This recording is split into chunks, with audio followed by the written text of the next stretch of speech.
அனைவருக்கும் வணக்கம். இயேசு கிறிஸ்துவில் இறைவன் மனிதனாக உருவெடுத்தார் என்ற கிறிஸ்தவ நம்பிக்கையை குறித்து எழும் கேள்விகளை குறித்து இன்று நான் பேச விரும்புகின்றேன். இந்த கேள்விகளை பெரும்பாலும் நமது இஸ்லாமிய நண்பர்கள் மற்றும் யூத நண்பர்கள் எழுப்புவது உண்டு. இந்த கேள்விகள் மற்றும் அதற்கான பதில்களை கேட்டு அவர்களுக்கு விளக்குவதன் மூலம் கிறிஸ்தவர்கள் அவர்களுக்கு சுவிசேஷத்தை சொல்ல முடியும் என நான் நம்புகிறேன். சரி, இந்த கேள்விகள் என்ன, அதற்கான பதில்கள் என்ன என பார்க்கலாம். முதலாவதாக கிறிஸ்தவத்தின் அடிப்படையான கோட்பாட்டை நாம் வரையறுப்போம். எல்லாம் வல்ல ஒரே நித்திய கடவுள் இயேசுவில் மனித தன்மையை ஏற்றார் என்று கிறிஸ்தவர்கள் நம்புகின்றனர். இது கடவுள் தாம் கடவுளாக இருப்பதை கைவிட்டு விட்டார் என்பது அல்ல, மாறாக இறைவன் தம்முடன் மனித தன்மையும் சேர்த்து கொண்டார் என்பதால். அதாவது இயேசு பாதி மனிதனாகவும் பாதி இறைவனாகவும் இருக்கவில்லை, மாறாக இயேசு முழுமையாக மனிதனாகவும் முழுமையாக இறைவனாகவும் இருக்கிறார். கிறிஸ்தவ கோட்பாட்டின்படி சரியாக சொல்ல வேண்டுமென்றால் இயேசு உண்மையாகவே தேவனும் உண்மையாகவே மனிதனும் ஆவார். சரி, கிறிஸ்தவர்களின் இந்த கருத்துக்கான மறுப்புகள் மற்றும் எதிர்ப்புகளை ஒன்று ஒன்றாக பார்க்கலாம். அனைத்திற்கும் அப்பாற்பட்ட இறைவன் ஒரு வரைமுறைக்கு உள்ளானவராக உருவெடுத்தார் என்னும் நம்பிக்கை லாஜிக்கலி சாத்தியமற்ற ஒன்று என்பதே மிகவும் முக்கிய எதிர்ப்புகளில் ஒன்றாக இருக்கின்றது. It is logically impossible for an infinite God to become finite. எப்படி வரம்புக்கு உட்படாத நித்தியமான எல்லாம் வல்ல எல்லாம் அறிந்த எல்லாவற்றிலும் இருக்கிற ஒருவர் ஒரு மனிதனாக, ஒரு குறிப்பிட்ட காலகட்டத்திற்கு உட்பட்ட மனிதனாக, ஒரு இடத்தில் வசிக்கும் ஒரு மனிதனாக, பசியை அயர்வை உணரும் ஒரு மனிதனாக மாற இயலும் என்பதுதான் இந்த எதிர்ப்பு. கிறிஸ்தவர்களின் விளக்கம் என்னவென்றால், இது முரண்பாடு போல தோன்றும் ஒரு மெய்யுரை, அதாவது இது ஒரு பாரடாக்ஸ். சரி, அதை சில எடுத்துக்காட்டுகளை வைத்து விளக்க முயற்சிக்க போகிறேன். 0 to 1 வரையிலான ஒரு கோட்டை கற்பனை செய்து கொள்ளுங்கள். அது 1 மீட்டர் இல்லைனா 5 மீட்டர் ஏதோ ஒரு நீளத்தில் இருப்பதாக நினைத்துக் கொள்ளுங்கள். அது ஒரு வரம்பிற்கு உட்பட்டதாக இருக்கின்றது. என்றாலும் கணித கண்ணோட்டத்தில் அது எண்ணிலடங்கா புள்ளிகளை கொண்டதாக இருக்கின்றது. அதாவது ஒரு மீட்டர் நீளக்கோட்டை நீங்க ஒரு 10 பிரிவா பிரிக்கலாம், இல்லைன்னா ஒரு 100 பிரிவா பிரிக்கலாம். எவ்வளவு பிரிவா பிரிக்கீங்க அப்படிங்கிறது இம்பார்ட்டன்ட் இல்லை, ஆனா அதை ஒரு நிறைய சில சிறிய பகுதிகளாக, சிறிய கோடுகளாக பிரிக்கலாம். அந்த சிறிய கோட்டுகளில் ஒரு கோட்டை எடுத்து அதை இன்னும் பல 10 பிரிவுகளாக பிரிக்கலாம். அந்த பிரிவில் ஒன்றை எடுத்து அதையும் இன்னும் பல 10 பிரிவுகளாக பிரிக்கலாம். அப்படி நீங்க பிரிவா இன்னும் பிரித்து கொண்டே போகலாம். அது ஒரு இன்ஃபினிட்டியாக இருக்கும்.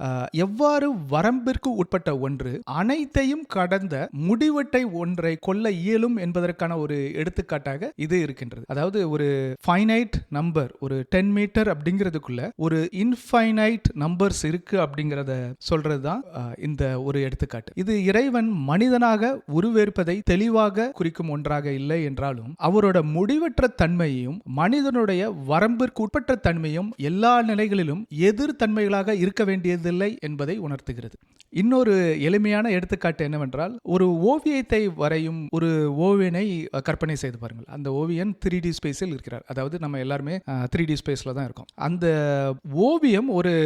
ஓவியம் வரையப்படும் ஒரு திரை அல்லது கேன்வாஸ் ஒரு 2D ஸ்பேஸ்ல இருக்கு. அதாவது ஓவியர் முப்பரிமாணத்தில் இருக்கிறார், வரைபடம் ஒரு 2 பரிமாணத்தில் இருக்கிறது. 2 பரிமாணத்தில் வரைவதால் அந்த ஓவியனின் முழு தன்மையில் எந்த ஒரு குறைவும் ஏற்பட போவதில்லை. அதே போலவே இறைவனால் நமது 2 பரிமாண கால மற்றும் வெளி உலகில் தமது அனைத்தையும் கடந்த மேம்பட்ட நிலைமையை இழக்காமல் உட்புக முடிகிறது. அதாவது சம்மரியா சொல்லணும்னா, infinite God can come into this finite world without losing any of his powers. God's transcendence and uniqueness. அவருக்கு ஒப்பானது எதுவும் இல்லை என்கிறது குரான். இறைவன் மனித உரு ஏற்றால் அந்த செயல் அவரையும் ஒரு படைப்பாக மாற்றிவிடாதா? எனவே இறைவன் மனிதன் ஆனால் அது அவரது தனித்தன்மையை இழக்க செய்யும். அதனால் இறைவனால் மனிதனாக மாற முடியாது என்பது சிலரின் கருத்து. கிறிஸ்தவர்கள் அதற்கு பதிலாக இவ்வாறாக கூறுவார்கள். இறைவனது மேம்பட்ட நிலை, அதாவது God's transcendence, அவர் படைப்புடன் இடைபடுவதை தடுக்கும் ஒன்றல்ல, மாறாக உண்மையான மேம்பட்ட நிலையின் பொருள் அவர் படைப்பின் வரம்பிற்கு உட்பட்டவர் அல்ல என்பதே ஆகும். அதாவது அவரது விருப்பத்தின்படி அவர் படைப்பிற்குள் புக இயலும். இதை குறித்த குறிப்புகளை பழைய ஏற்பாட்டிலேயே நாம் பார்க்கலாம். ஆதியாகமம் 18 தேவன் ஆபிரகாமுக்கு முன்னாக மனிதனாக தோன்றுகிறார். அதேபோல் யாத்ராகமம் 3 தேவன் முச்செடியில் ஒரு அடையாளமாக காட்சியளிக்கின்றார். இத்தருணங்கள் இறைவனின் தன்மையை ஒரு உருவத்தில் அடக்கும் அல்லது குறைக்கும் நிகழ்வுகள் அல்ல. அவர் தம்மை புரிந்து கொள்ளும் தெளிவான விதங்களில் வெளிப்படுத்த வல்லவர் என்பதையே என்பதையே இவை காட்டுகிறது. கிறிஸ்தவர்களுக்கு இறைவன் நம்மோடு இருக்கின்றார் என்பது அவரை நம்மை போல் வரம்பிற்கு உட்பட்ட ஒரு படைப்பாக மாற்றுவதில்லை. அது இறைவன் தமது இறைத்தன்மையை, குணத்தினை மனித வாழ்வின் வாயிலாக வெளிப்படுத்த கொண்ட விருப்பத்தினை காட்டுகிறது. அதாவது God's transcendence is beyond humans' limitations. இன்னொரு எதிர்ப்பு என்னவென்றால், மனிதனாக மாறுவது இறைவனின் இறையாண்மையை, அவரது தன்னிறைவை குறைப்பதாக இருக்கும். கண்டிப்பாக மனிதனாக மாறும் இறைவன் உண்ண வேண்டும், உறங்க வேண்டும் மற்றும் வழிகளை உணர வேண்டும். அப்படி என்றால் அவர் இனி எல்லாம் வல்லவராக இருப்பது இல்லையா என்பதுதான் இந்த எதிர்ப்பு. அதாவது incarnation would limit God's sovereignty and self-sufficiency. இதற்கு கிறிஸ்தவர்கள் இந்த திருவுரு ஏற்பு இறைவன் கண்டிப்பாக செய்ய வேண்டிய ஒன்றல்ல, மாறாக தமது அன்பின் காரணமாக அவர் அதை தெரிவு செய்தார் என்று நம்புகின்றனர். இது அவரது இறையாண்மையை எவ்விதத்திலும் பாதிப்பதில்லை. உதாரணமாக, ஒரு அரசன் எவ்வாறு சாதாரண உடையை உடுத்திக்கொண்டு தனது மக்களிடையே வலம் வருகின்றானோ அது போலவே இறைவன் தமது ஆளுகையை இழக்காமல் மனித வாழ்வினுள் உட்புக இயலும். மனித தன்மையை ஏற்பதினால் இறைவனுடைய தன்மை குறைபடுவதில்லை. மனிதனின் குறைவுகளை இயேசுவில் அனுபவிக்கும் வேளையிலும் இறைவன் அண்ட சராசரத்தையும் தாங்கும் இறைவனாகவே இருக்கின்றார். உதாரணமாக, ஒரு சிறந்த பல கலைகளில் திறன் கொண்ட ஒருவரை நினைத்து பாருங்கள். ஒரு உலக புகழ்பெற்ற இசைக்கலைஞன் சிறந்த ஓவியராகவும் இருப்பது போல அவன் ஓவியம் வரையும் போது இசை திறமையை இழப்பதில்லை. அவன் தன்னுடைய திறமையை வெளிப்படுத்த தெரிவு செய்கின்றான். அதாவது இசையமைக்கும் போது இசை திறமையை வெளிப்படுத்த தெரிவு செய்கின்றான். அவன் ஓவிய திறமையை மறப்பதில்லை. கடவுளின் இறையாண்மையின் ஒரு உன்னத வெளிப்பாடாக சிலுவை இருக்கின்றது என்பது கிறிஸ்தவர்களின் நம்பிக்கையாக இருக்கிறது. மாமிசத்தில் இறைவன் தன்னை சிலுவையில் அறைய தருவது பலவீனமாக காணப்பட்டாலும் அது இறையாண்மையின் ஒரு உன்னத வெளிப்பாடாக தெரிகிறது. ஒருவனும் அதை என்னிடத்தில் எடுத்துக்கொள்ள மாட்டான், நானே அதை கொடுக்கிறேன். அதை கொடுக்கவும் எனக்கு அதிகாரம் உண்டு, அதை மறுபடியும் எடுத்துக்கொள்ளவும் எனக்கு அதிகாரம் உண்டு என்று இயேசு கூறினார். அவரது உயிர் தெழுதல் மரணத்தின் மீதான மாபெரும் வெற்றி. குறைவாக தோன்றிய ஒன்று வெற்றிக்கான ஒரு பாதையாக இருக்கின்றது. அதே போலவே இயேசுவின் மனித பிறப்பும் அவரது இறையாண்மையை குறைக்கவில்லை, மாறாக அதை உலகத்திற்கு அதிகமாக சுட்டிக்காட்டுகிறது.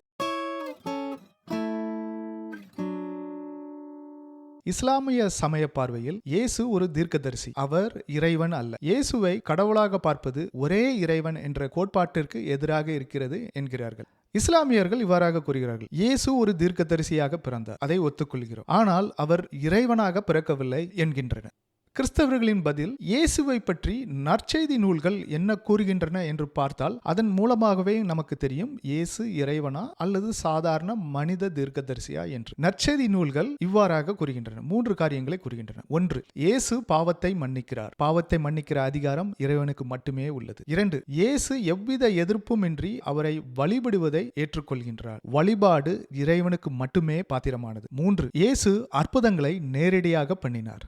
ஆனால் மனித தீர்க்கதரிசிகள் அற்புதங்களுக்கு கடவுளிடம் விண்ணப்பம் பண்ண வேண்டியிருந்தது. இதன் மூலமாக இயேசு ஒரு மனித தீர்க்கதரிசி அல்ல என்று நாம் அறியலாம். மேலும் அவர் ஒரே தேவன் என்றும் அறியலாம். அதாவது இயேசு மாமிசமாக மாறின இறைவனின் நித்திய வார்த்தையாக இருக்கின்றார்.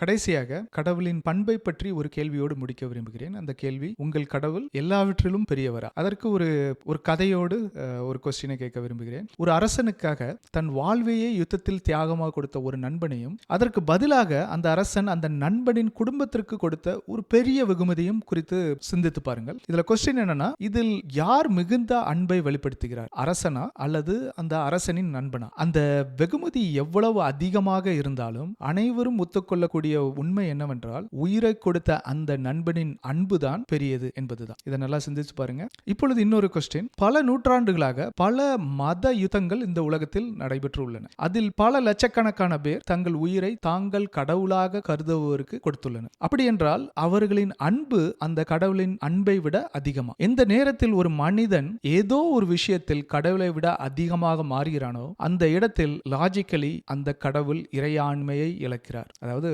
புஷ்ன்னு போயிடுறாங்க அந்த கடவுள். இயேசு இவ்வாறாக கூறினார், ஒருவன் தன் நண்பனுக்காக இறப்பதை விட சிறந்த அன்பு வேறு எதுவும் இல்லை. யோவான் 15:13. எந்த ஒரு கிறிஸ்தவனும் மனிதனுடைய அன்பு இறை அன்பை மிஞ்சும் ஒன்றாக இருக்கிறது என்று எண்ணுவதில்லை. ஏனென்றால் இயேசுவின் தியாகம் இறை அன்பின் நிறைவை தெளிவாக வெளிப்படுத்துகிறது. மற்ற மதங்கள்ல இருக்கிறவங்க இவ்வாறாக கூற முடியாது. நீங்கள் மற்ற மதத்தை சார்ந்தவர் என்றால் இந்த கேள்வியை கொஞ்சம் தீவிரமாக யோசித்து பாருங்கள். நீங்கள் நினைக்கிற கடவுள் என்பவர் உங்கள் மேல் அன்பானவரா? கிறிஸ்தவர்கள் இறைவன் அனைத்திலும் சிறந்தவர், தமது அளவு கடந்த அன்பை இவ்வுலகத்திற்கு வந்து தம்மை பலியாக ஈந்து வெளிப்படுத்தினார் என்று நம்புகின்றனர். எனவே இறைவன் சர்வ நன்மை பொருந்தியவராக இருக்கிறார். அது கிறிஸ்தவர்கள் மட்டுமே கூற முடியும். இந்த வீடியோவை பார்த்ததற்கு நன்றி. மீண்டும் அடுத்த வீடியோவில் சந்திக்கும் வரை இயேசு கிறிஸ்துவின் நாமத்தினாலே வணக்கம் கூறி விடைபெறுவது சாமுவேல் ஜேக்கப்.